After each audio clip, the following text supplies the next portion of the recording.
ચિઠ્ઠી લખી છે બાપુ તમે કથામાં 7 સમુદ્રની વાત કરો ત્યારે એક શેરડીના રસનો એક દરિયો છે આપણે ત્યાં, એ તો તમારી પાસે સાંભળ્યું પણ છે નહીં, પણ આ રવેચી માતાને ત્યાં રસનો આમ જ્યાં જોયો ત્યાં શેરડીનો રસ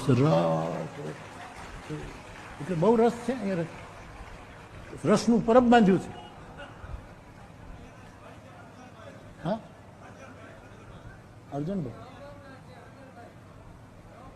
એના તરફથી છે એમ ને, એટલે એ માણસોમાં અમારી ગણતરી ખરી.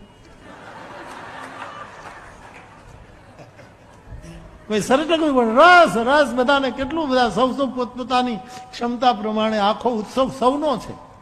રામકથા for the people by the people of the people.